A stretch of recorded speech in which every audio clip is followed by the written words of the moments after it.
If you're tired of postponing things and decided to start, this video is going to show you the best way to do it. In fact, by the end of it, you'll be ready to get to work within minutes, even if you've been on a very long laziness streak. So, if you're trying to muddle through and not fail this deadline, this video is for you. Hey friend, and welcome to the channel. If you're new here, I'm Dan, and in this channel we explore the strategies and tools to become more effective and productive. So, if you're anything like me and you're always eager to learn more about productivity and performance, please consider subscribing to the channel. And now, let's continue with this video. Procrastination, how to get rid of it. You probably tried countless strategies and tactics to get rid of procrastination.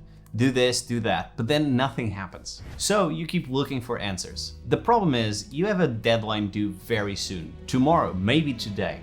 You don't have time for another list of tips. You need to get it done as soon as possible. And now you really only have two choices. Either you wait until the last minute to enter panic mode and rush things, or get over it right now. If you have a deadline due tomorrow, you gotta move fast. Here are the 4 steps we're gonna cover in this video. First, we'll talk about how to generate momentum.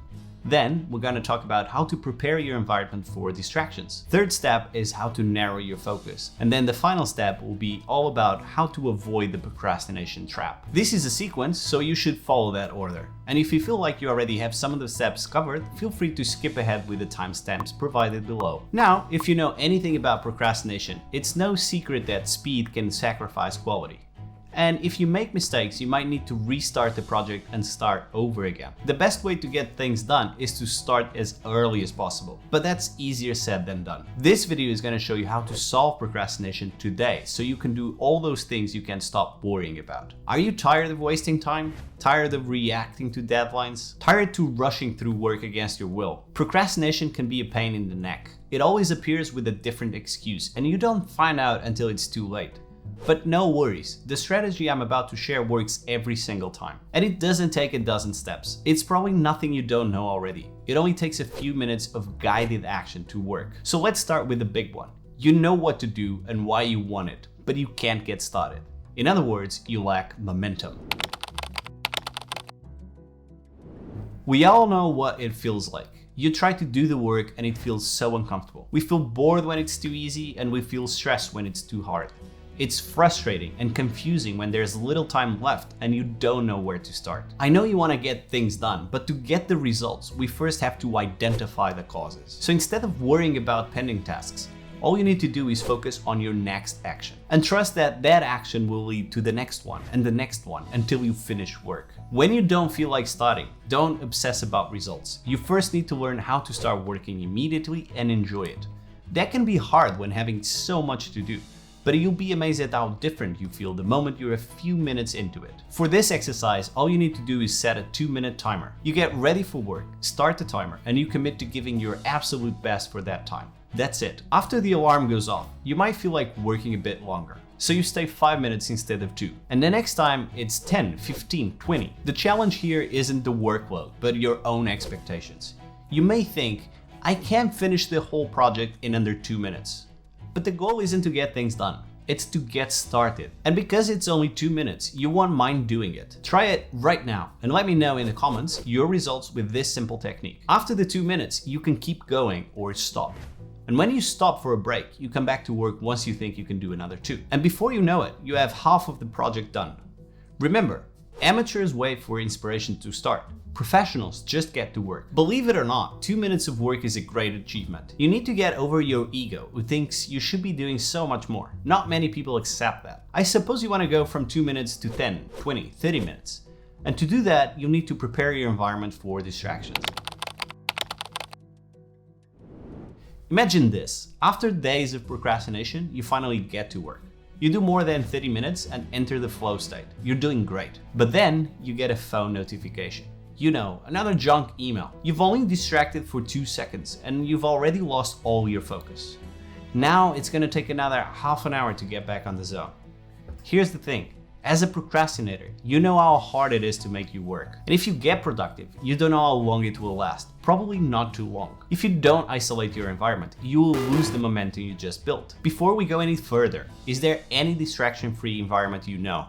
You'll find it easier to focus if you work at the office, the library, or a co-working space. But if you do most of the work at home, it's time to make some changes. For this exercise, you just make a list of all the distractions you have. Now, you're gonna figure out a way to make them inaccessible. Keep in mind that it doesn't need to be bulletproof. You can't stop yourself from distracting, but you can dissuade yourself from doing it. Our brains prefer the path of least resistance, so as long as you place enough blocks in between, you won't fall for temptations. Most are pretty straightforward, but what do you do with online distractions? Well, if it's the internet that's distracting you, there's a lot of extensions out there for browsers.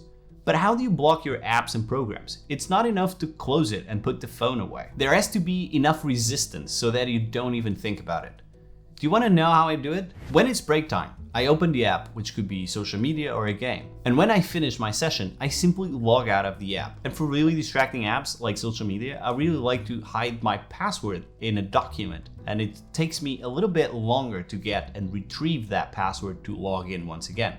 And just by moving it like 2 minutes, that's gonna take me that activity, it makes it harder for me to start on social media once again. I can technically get over all these obstacles and distract myself, but it's so hard that I need to be intentional to do it. And that's how I block distractions, or at least the bad ones. But there's another type of distraction that is much more dangerous than watching TV, video games, or social media. And to solve that, we'll need to narrow our focus. So far, we've learned how to start working and remove distractions. But none of this would be worth it if you didn't get actual results. And I'm sure you can relate. Imagine you work super hard on a project, but then you find out you did something wrong. So it was all for nothing, and you start all over again. Not very exciting, is it? That's what happens when you feel like wasting your time. You'd rather procrastinate with something else. You don't want this to happen to you. So what does it mean to use your time productively? It means to make as much progress as possible on that project. Any idea of how to do that? You could try to work for longer, but that does not increase the value of your time. We only have 24 hours, and working too much can affect your happiness. So don't look only at this project. Look at everything you do in your day. Are you spending time on tasks that don't matter? Maybe you work on a project you love, but it's not very urgent. Or you have too many things to do. So when it's time to focus, you already lost your energy in 100 other decisions. The answer is simple. Stop doing what doesn't get results. Or remove everything except the most effective task. So let's assume you have 100 units of focus. It doesn't matter if you make one step in 100 projects. It's still too slow. But if you move, say, 90 units in one direction, you feel all the work satisfaction. You get to the reward much faster. So your exercise for this part is to choose your number one project. You're going to reserve the first hour of your day to work on it exclusively. It doesn't matter if you have other stuff to do. By doing this, you're telling your brain, this task is the most relevant for today. Every morning, I make my bed, get dressed, brush my teeth, take a glass of water, and start working. I don't always have 1 hour of free time, but that's okay, because even if you just sit there for 15 minutes, your brain will remember for the rest of the day what matters to you. So you're more likely to do it later in the day. That's really all you need to know about procrastination. It doesn't take a lot of thought. You just need to start small, block distractions, and then do what matters first. And so the real question then becomes, when should you work?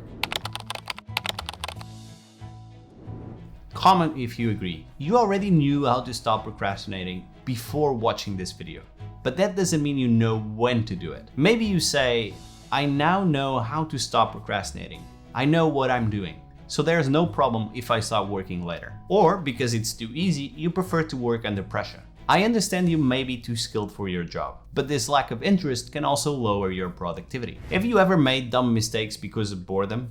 You underestimated the task, so you don't give it enough attention to focus. You end up spending way too much time and deliver mediocre work. So here's my challenge for you. When given a boring project or a boring task, forget about its difficulty or your skill level. Instead, think of what you'd like to do after it's done. Keep in mind that this boring task will keep consuming your mind until you finish it. But the sooner you do it, the more free time you'll have to do what you want. Now, nobody likes to admit projects will take longer. Your ego says, oh, I can do it 2 weeks of work in 2 hours. I don't know if that's true or not, but it doesn't matter. You're not doing this for the challenge, but because you want to get rid of the task and do something fun ASAP. It is a very different perspective. And with this simple sequence, you'll be able to finish your tasks for the day. But before you get to work, there's something you should know. For a long time, we've all thought of procrastination as a bad thing. But nobody does bad things if they don't have some benefit. That's why you should first ask yourself, why do I want to stop procrastinating? The truth is, most people don't care. They just want to knock off the closest project and get back to their procrastinator lives. But if you really want to end procrastination, you can't just think of your closest task. You need to recruit all the help you can. The emergency strategy you just learned is incredible, don't get me wrong. It allows you to get projects done even if you hate working. It gets rid of temptations and you never have to worry about missing a deadline. But after the project is done, what will come next? If you want to end procrastination, you need to complement this with a long-term solution. And a good place to start is my next video on procrastination, my 4-step system to stop procrastinating. So I really suggest you go watch that right now. And I'll see you on the next video. Bye bye.